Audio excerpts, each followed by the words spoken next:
Hi, and welcome to all the ortho-artists, ortho-scientists, and all the open-minded doctors to our new podcast series from Ortho Plus. These series are gonna be about professional and personal growth and where to get inspiration to become a better version of yourself daily.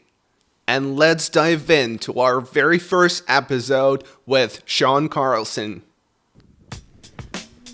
Hello everyone, so we got to San Francisco, which can be easily recognized by the background. San Francisco is considered as a global center for high technology and innovation giants, such as Google, Apple, and Microsoft. Orthodontics is also innovative and creative here. We're gonna visit Sean Carlson, who implements the combination of subicity with 3D scanning in his treatment and conducts a deep 3D planning of each case, followed by moving the roots of the teeth bone structures to their final position after treatment.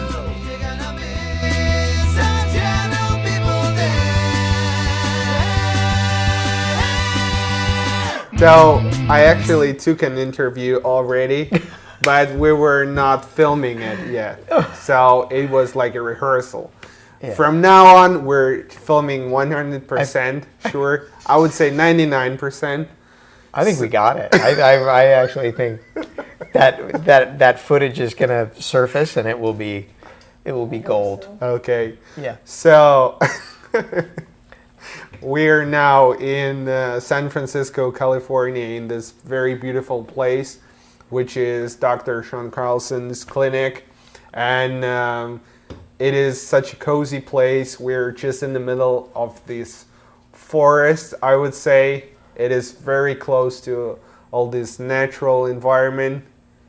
Let's start from our very first question. Yeah. For those of you who are not very familiar with you, can you please just a few words, like tell about yourself? Yes, so my name is Dr. Sean Carlson and I practice here in the San Francisco Bay Area. And as you know, my dental training was at Harvard. And then I came back to UC San Francisco and did my orthodontic residency and knew I wanted to go into ortho from a very young age. But when I finished my orthodontic residency, I came here to Mill Valley to practice in private practice, but I also spent half of my time doing clinical research at the University of Pacific. So I've spent my 20 years in practice, half in academics, half in private practice, and it's been a really great balance for me, and I've always liked being able to do both of those things, and here we are 20 years later, and I've been able to travel the world to see you, and it's been great. That is really great. So you've became an orthodontist. Why have you chosen this profession? What were the reason why you became one? Well, the best reason is because it fits my attributes. It fits who I am. And I think most orthodontists, when they get into it, don't really understand what it's about until they get into practice and start doing it. And I think for me, as I went through my training and developed all the skills that it takes to become an orthodontist, I found that it really fit what I like to do. And again, I like putting things together. I like being creative, and I liked Legos when I was a kid, and so I like to build things. And so for me, from a very early age, I knew that I wanted to go into orthodontics, and it was because of the orthodontist that I had as a kid growing up. And it looked like they were having a really good time making a good living, and I thought, well, maybe I'll do that. And just as I went through school and went through training, realized that it kept fitting what I like to do. And so even as I went through dental school and into orthodontics, everything just seemed to synchronize, and here I am. It just hasn't been enough things to tell me to quit, and it's still fun to this day. Patients come in, they have a sit down. You'll probably get to see one of the exams today. But patients come in, they have a sit down with our treatment coordinator, and then she will introduce the doctor, and then we'll come through, and it's really just a meet and greet. It's nothing more than that. We're not trying to sell anything at the exam.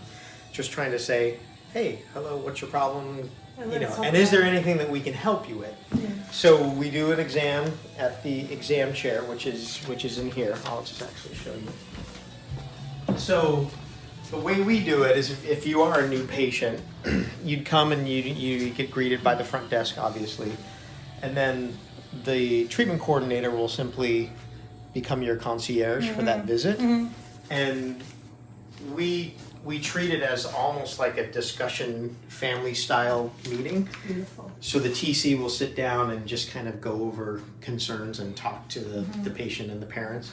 And then once the doctor has come in and been introduced, then we will all migrate to the exam chair, and then everything's done electronically, and we'll go through the entire exam. Yeah. And again, it's a nice place to sit. This is probably the best seat in the whole office. But once we've done the exam, we'll return to the table in a discussion format and just say, we should wait longer, let's see you back in 6 months or 12 months. Or we think this is a problem, we should probably do more. So let's do diagnostics. And then the TC will excuse the doctor and then set up diagnostics. If they're really gung-ho and ready to go, we'll do records that day, and we'll get a cone beam scan, which I'll show you where that is. If they want to schedule the records, we'll schedule them and we'll come back. We're not worried about losing patients. Yeah. So we're not trying to get everything done at this visit. So lately you said that collaboration is the new normal. Yes. Yes, and yes. Do you think that it is the number one thing to know to achieve excellence in our profession and to provide really good treatment? And what do you think about this cultural aspects that we all have in different countries? Are those more important than mixing up all the methods and techniques? No, first off, I love that you remember collaboration is the new normal, because it's really exciting for me, and I think it will become the way orthodontists learn in the future, and not just us as a specialty, but I think it's the way healthcare is going to transform, because I think people are learning on a global level much more than they had in the past. And so, for example, your country and my country should not be that separated by what we know in terms of healthcare information on how to treat people better. So for me, collaboration is about sharing ideas, and instead of you having to travel all the way here to San Francisco to see me, or me having to travel to Russia to share with you a little tip that I learned in my clinic, I think what we need to do is be able to share more easily. Right. So for me, the exchange, and just what we did this afternoon in the clinic, the exchange is everything. If we're sharing ideas, I come away from that different and you come away from that different. And now that all of us have cell phones and we have the internet and we can communicate in that way with that kind of speed, something that I pick up in my clinic and learn today, everyone in Russia should know that a week from now. And it's ridiculous if they don't, because all of us can share a picture with the world in 2 seconds.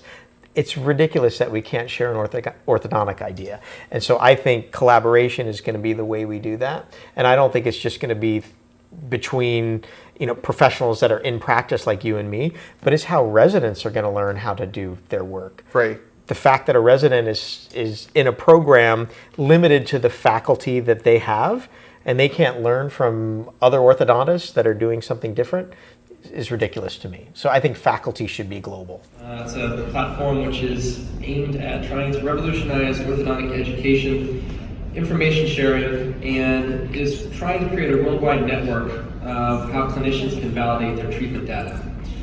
So its primary focus is in using this computer technology to improve the way that we study, teach, and practice orthodontics. So this will be a really nice way to wrap up this entire session this morning. So I'll give you guys Dr. Carlson.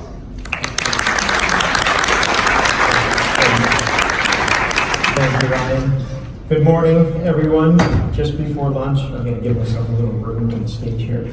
So usually when I talk about cone beam CT, I'm talking about how to improve diagnosis, how to improve So, speaking of collaboration, collaboration is the core of this OrthoScience project that you launched a few years ago, and now you came up with Polaris recently at the AAO. The presentation was amazing, it was emotional, and the audience responded actually in a very good way. Can you tell us just a few words for those who are very new to this project? What is this about and how everybody can take a part in it? Yeah, so collaboration is at the core of it. So OrthoScience is our company, and we specialize in something called collaborative treatment intelligence, which is what we just spoke about, which is getting ideas globally, getting them to the globe faster.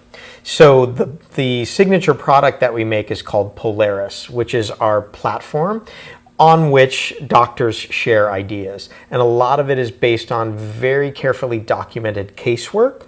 And there's a community of verified orthodontists on top of that. So to define Polaris, it's like the best things of social media that we have right now, be it Facebook, Instagram, LinkedIn, Pinterest, all of those things connecting in a healthcare environment, in particular in orthodontics, so that a verified group of orthodontists can share information that's more than just an idea. It has to do with casework and evidence around casework that you actually performed in your practice. So now with all of our records being digital, and especially when it comes to 3D information, which you know I'm very, very emotional and passionate about. So that 3D information is digital, which means it's instantly scalable and shareable throughout the world. So if we organize the data around casework in a way that's smart, then doctors grow faster. The way we see collaborative treatment intelligence working is it's taking clinical experience and accelerating it. So I've been in practice for 20 years. So it took me, I would like to think that it took me 10 years to get to where you are now. Where now it's taking you 5 years, but you're gaining experience from a lot of different places. My goal is the next generation should get to where you are in 2 years. So if you accelerate the clinical experience, and the reason you are better now than you were 5 years ago is from practice. You've learned what works, you've learned what didn't work, you've learned what your hands can do. If you could add that up and learn from thousands of orthodontists around the world, like imagine every day you could come to a practice like this and visit it and learn something. Now your experience is going to quadruple compared to you living in your one office doing your own thing. And that's what we're trying to do, is just bring experience to more people faster so they become experts faster. That's great. And how especially the young orthodontists can take a part in this great project? So so the way Polaris works, which is our platform for doctors, is if you are a verified orthodontist, and currently we're verifying through the AAO, the American Association of Orthodontists, and if you are a young doctor who is practicing or a resident in training, and you are a verified orthodontist or verified resident, you enter the platform initially at what we call the pupil level, and that is completely complimentary, where you have access to the casework that we're talking about, you have access to the community, you have access to the HIPAA compliant messenger that we use, you have access to storing exciting content on your own personal board. So it's a place where we think your entire digital world will live. And again, if you're a training doctor, or even if you're an orthodontist that just wants to get on the community and learn, you can do that at the pupil level, complimentary. So OrthoScience Polaris actually has 4 tiers, and it's a subscription model as you go up in tiers. And what you achieve at higher subscription levels, the first is what we call the Thinker, which is $99 a month, which gives you more access to group collaboration. So you and I could collaborate on a case in a HIPAA compliant privacy collaboration card, where we can share case information at the other side of the world, and I can help you treatment plan a case, and you can help me treatment plan a case right right there on our phone, That's which I think amazing. is incredibly exciting. Yeah. Going back to some clinical stuff, recently Jeff Pascal and John Graham in their latest presentations told that the best time to finish your Oh, yes. treatments is when both the doctor and the patient are satisfied with the treatment. Yes, and they talk about the intersection of patient happiness and doctor satisfaction Right. being the time to debond, Right. which in theory I agree with 100%. If you're a talented clinician and you can get to your satisfaction level quickly, then you will probably be satisfied before the patient gets to happy, which is the best place to be. Because right when the patient gets to happy, you can debond cleanly. Right. If you're not a talented clinician, then getting there becomes harder, which again, I think it's just a lack of education that keeps you from becoming that talented Right. clinician. But the equally important thing is the communication side, because you need to be able to talk with patients in a way that is empathetic and informative. If you can't communicate well with your patients and you're trying to get them to understand your needs as an orthodontist and get them to accept their concerns as a patient, if you can't communicate those things well, you never hit that apex where happiness and satisfaction collide. So I think for orthodontists, if you get very good at clinical work and very good at communication, then finding that apex always works, because you're going to get there before the patient almost all the time. If you don't have those things going for you, I think it's very hard, and an orthodontist will end up finishing with subpar results. So in those situations, I don't condone that idea. Yeah. Because if you're making compromises just because the patient gets to happy, I don't think it's a good place to be. So. Yeah, for sure. I totally agree with that. And what are the techniques to reduce your overall treatment time?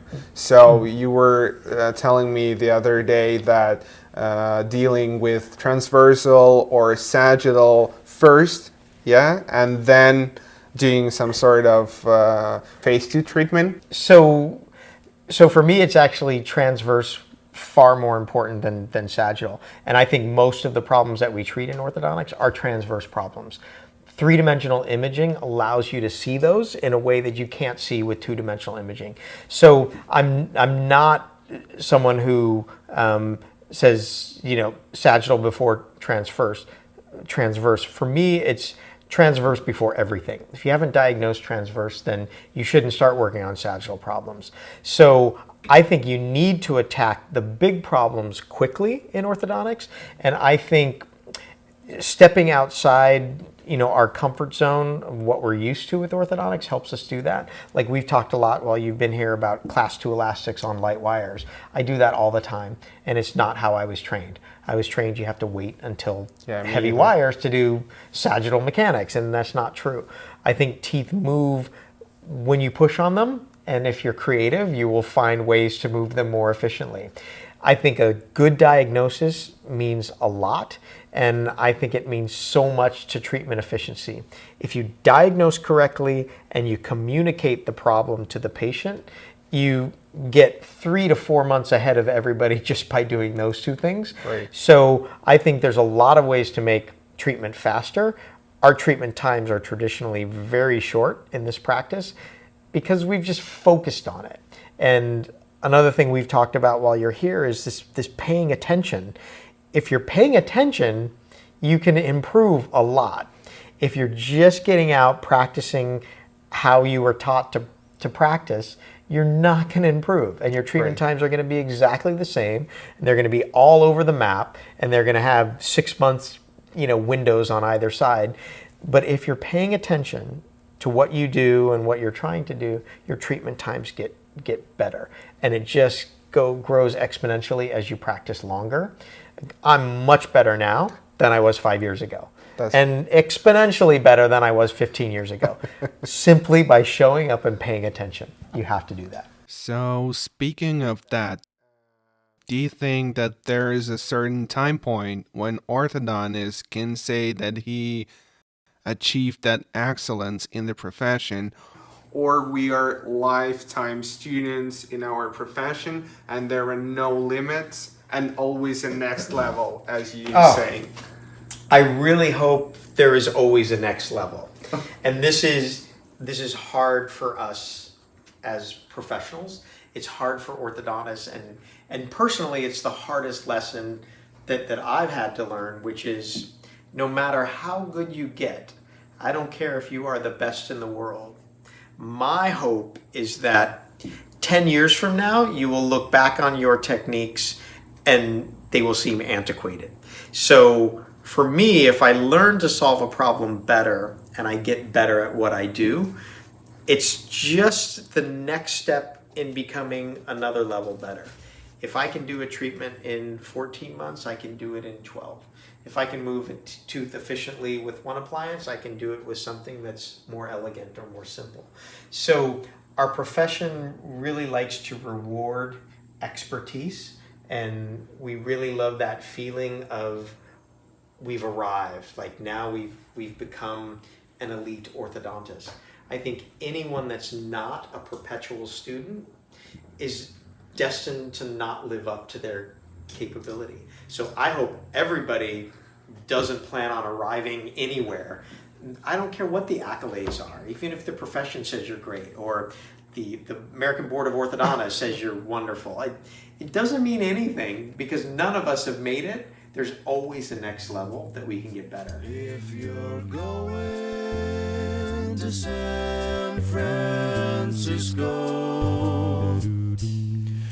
be sure to wear some flowers in your hair. If you're going to San Francisco, you're gonna meet some gentle people there.